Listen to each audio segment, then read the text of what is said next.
प्रदेश में बिजली विभाग के कर्मचारियों ने सरकार तथा बिजली विभाग के निगमों के खिलाफ ऑनलाइन ट्रांसफर पॉलिसी को लेकर विरोध का बिगुल फूंक दिया है। ये विरोध अब आने वाले दिनों में और भी उग्र रूप में दिखाई दे सकता है। इसको लेकर कर्मचारी नेताओं ने ब्लैकआउट तक की धमकी दे डाली है। भिवानी के सर्किल ऑफिस में भिवानी व दादरी जिलों के बिजली कर्मचारी एकत्रित हुए तथा भिवानी सर्कल कार्यालय के बाद सरकार व बिजली विभाग के एमडी के खिलाफ नारेबाजी की।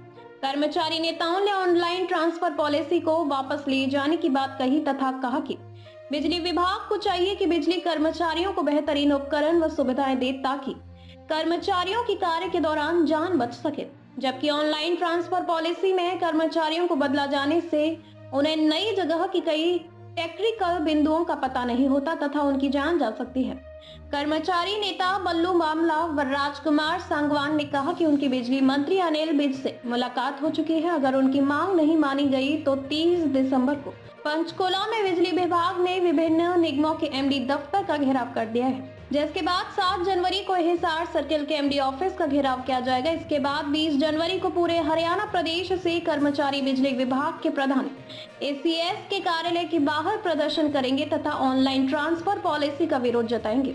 उन्होंने कहा कि यह पॉलिसी कर्मचारियों के लिए जानलेवा है तथा सरकार जबरन इस पॉलिसी को थोप रही है। उन्होंने कहा कि यदि सरकार उनकी मांगे नहीं मानती है तो प्रदेश के नांगल चौधरी से लेकर पंचकुला, फरीदाबाद से लेकर कुंडली तक प्रदेश में ब्लैकआउट जैसी स्थिति पैदा हो सकती है, जिसकी जिम्मेवारी सरकार की होगी। उन्होंने कहा कि बिजली विभाग के 50 के लगभग कर्मचारी 1 साल के दौरान कार्य करते हुए शहीद हुए हैं। ये संख्या आर्म्ड फोर्स के शहीदों से किसी भी मायने में कम नहीं है। ऐसे में 24 घंटे में से 18 घंटे काम करने वाले बिजली कर्मचारियों को आधुनिक तकनीक व उपकरण उपलब्ध करवाने की बजाय ऑनलाइन ट्रांसफर पॉलिसी थोपना सही नहीं है। इसका विरोध बिजली कर्मचारी आने वाले समय में बड़े स्तर पर करेंगे। बदलाव किए जाए तो कैसे बदलाव? ऑनलाइन ट्रांसफर पॉलिसी का मुख्य रूप, और अभी भाई साहब कह रहे थे कि हमारी लड़ाई मैनेजमेंट से ना होकर के सरकार का फैसला है। ACS power is the part of सरकार ओनली, और अल्टीमेट जो हमारा विरोध प्रदर्शन होगा आने वाले 20 तारीख को, जैसे हमारे माननीय सर्कल साहब ने कहा, वो एसीएस पावर का ही विरोध है। और एसीएस पावर सरकार का पार्ट है। सरकार के खिलाफ नाराजगी, कर्मचारियों में रोष है।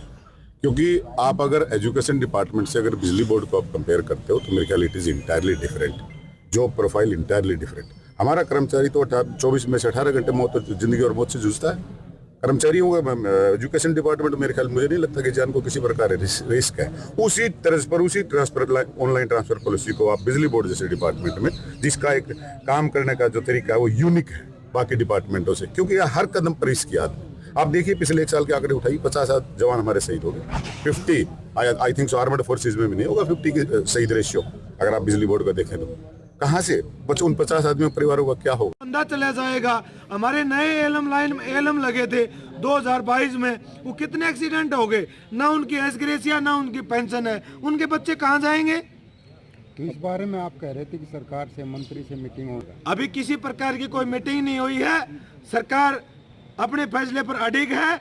हम सरकार को आपके माध्यम से चेतावनी देना चाहते हैं, समय रहते हुए हमारी यूनियन को बुलाने का काम करें, अन्यथा अगर हमारी सेंट्रल काउंसिल पूरे हरियाणा बंद करने का आह्वान करेगी तो हम पूरे हरियाणा बंद करने का भी काम करेंगे। क्या ब्लैकआउट जैसी स्थिति, कोई भी स्थिति पैदा हो सकती है?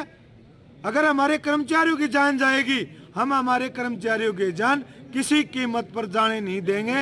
ये ऑनलाइन पॉलिसी नहीं है, ये जानलेवा पॉलिसी है, या जानलेवा पॉलिसी किसी कीमत पर बर्दाश्त नहीं होगी। आपके मंत्री अनिल विज वो एक बार कमिटमेंट कर लेते, वो कमिटमेंट ये करें कि बिजली बोर्ड के कर्मचारी हकों की लड़ाई लड़े, और उनका यही कमिटमेंट होना चाहिए कि जानलेवा पॉलिसी है, मैं इसको लागू नहीं होने दूंगा, और मुख्यमंत्री से टक्कर लेकर और उसको इस ऑनलाइन ट्रांसफर पॉलिसी को मंत्री जी ने रद्द करवाना चाहिए, कैंसिल करवाना चाहिए।